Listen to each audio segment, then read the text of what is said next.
Quarta-feira da segunda semana da Páscoa. Eu sou o Padre Pedro Paulo e estamos começando mais um programa, A Bíblia no Mundo de Hoje. Bem, estamos mergulhados naquele evangelho, naquele cenáculo fechado, mas portas fechadas são incapazes de impedir esse ímpeto amoroso de Cristo, que quer encontrar, consolar e instruir seus discípulos derrotados pela cruz, que não viram nela, pois não viram nela a salvação. 50 dias são escolhidos por Cristo, seguindo os cálculos da festa das tendas, para comunicar-lhes o evento pascal, ele mesmo. Ele que havia falado da ressurreição sem ser entendido, agora, na condição de ressuscitado, encontra-se com a sua igreja, os seus discípulos. E como disse na sexta-feira, comunica o Shalom pleno, verdadeiro. Shalom, que significa, já disse, perdão àqueles apóstolos para que eles se regenerem, ou sejam regenerados, mas também indicar um tempo escatológico. O Shalom é sinal de um tempo escatológico, isto é, de um tempo final, que se chama salvação. O Shalom é sintoma da salvação, porque a paz e a justiça se abraçam, diz o Salmo, porque Cristo redimiu o mundo. E nesse domingo, nós celebramos, no segundo domingo, o Domingo da Misericórdia, assim pedido e instituído pelo Papa João Paulo II, esta certeza de que a Páscoa não é mérito dos homens, mas é graça de Deus. E a cada Shalom, nós experimentamos gestos do ressuscitado. Ninguém encontra-se com o ressuscitado como quem encontra um fantasma. Esse tema volta sobretudo no Evangelho de São Lucas. Estavam tão admirados que pensavam que era um fantasma. Não se trata nem menos, e isso também ocorre no Evangelho de São Lucas, que ele coma ou beba diante deles. Se trata de encontrar no crucificado a presença do ressuscitado, esta unidade do mistério da fé. Ele vai mostrar as mãos, os pés e o lado. Eles vão reconhecer no corpo, na voz e na pessoa de quem fala, corpo glorioso, o elemento redentor da cruz. Esse é o fato. Encontrar o crucificado ressuscitado é encontrar a unidade. Jesus de Nazaré, o crucificado, é o Cristo glorioso, isto é, ressuscitado. Porque ele morreu na cruz, eu posso crer no amanhã.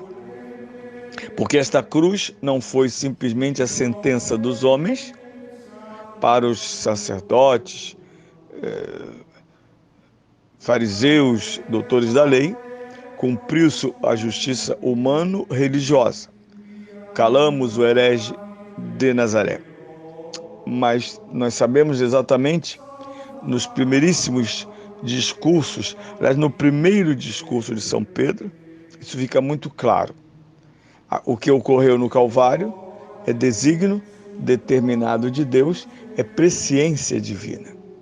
Por isso, a morte de Cristo na cruz será cantada, lá está o cântico aos Filipenses, capítulo 2, versículos 6 a 10, tomou a nossa condição, esvaziou-se de si mesmo, assumiu a condição de servo e servo de cruz.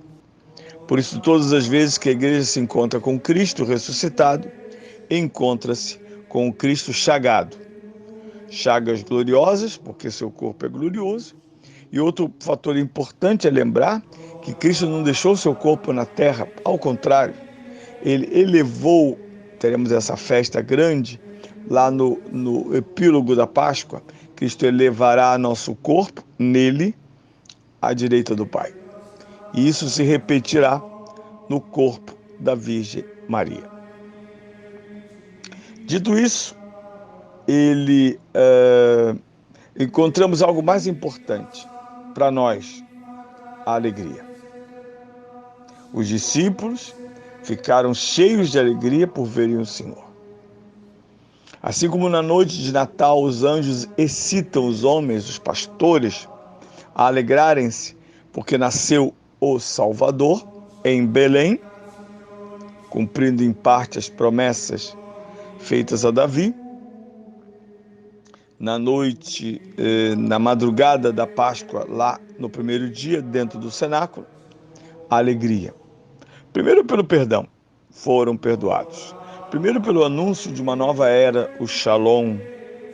Segundo e terceiro, porque ver o Senhor, ou seja, ver o Cristo Jesus, Jesus de Nazaré ressuscitado, traz aos apóstolos a certeza de que a fé não se frustrara com a cruz, com a morte, mas pelo contrário, essa fé tem um olhar e um futuro absolutos.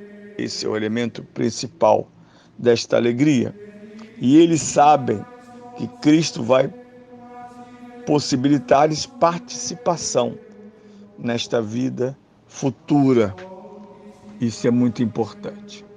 No segundo Shalom, Cristo envia os apóstolos. A Páscoa, a comunicação da ressurreição, torna-se envio dos homens aos homens, da igreja. A igreja é o sacramento da participação e da comunicação na Páscoa de Cristo. Eles são enviados, como veremos no dia da sua ascensão, para comunicar a plena verdade. Nós não comunicamos teologias nem opiniões. Nós comunicamos a plena verdade. E não se trata de comunicar um livro. Se trata de comunicar aquilo que a igreja escreveu, porque ela viveu e foi constituída a testemunha, não a todos, mas a nós que comemos e bebemos com ele depois da sua ressurreição. A igreja é um sacramento do qual emanam os 7 sacramentos. Quem não crê na igreja não usufrui de todos os bens dos sacramentos. E hoje, infelizmente, muitos católicos, inclusive, têm déficit de crença na igreja.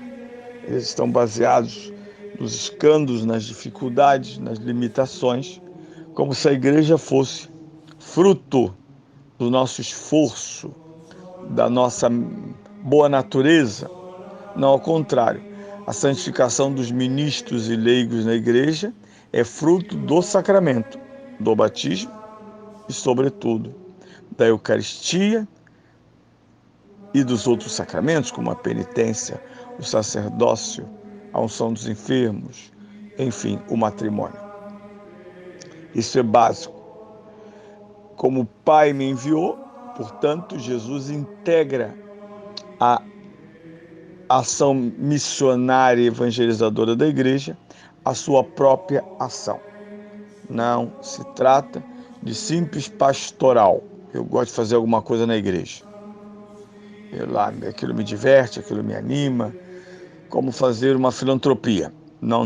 Nós estamos associados. Por isso que nem todo mundo pode fazer missão. Há toda uma série de condições. Uma coisa é fazer coisas na igreja. Tem gente fazendo coisas na igreja. Vai lá, participa de uma alfabetização ou de outros trabalhos sociais, organiza o bazar, mas fundamentalmente para fazer missão, isto é, para tornar os outros cristãos ativos e verdadeiros, é preciso que na alma humana haja a graça de Deus, sem o qual não é possível. O terceiro elemento e último é o Pentecostes joanino. São João diz que Jesus sopra no cenáculo. Sopro de vida, que significa nova criação. Os apóstolos são, e a igreja, portanto, a nova criação. Por isso, logo no início da igreja, uma das iconografias nas igrejas era o paraíso, né? Chamado período bizantino ali, a partir do sexto século depois de Cristo. Nas paredes das igrejas bizantinas, há afrescos com animais, com plantas, mostrando, inspirados em Isaías, por exemplo, que diz que o lobo e a ovelha vão dormir juntos, a criança vai enfiar a mão na cobra da serpente e não vai morrer. Essa harmonia que é fruto do sopro do Espírito. Não vivemos na antiga criação, deturpada pelo pecado original, mas na nova e eterna criação. Amanhã falaremos sobre a segunda parte desse evangelho, com a figura intrigante de São Tomé.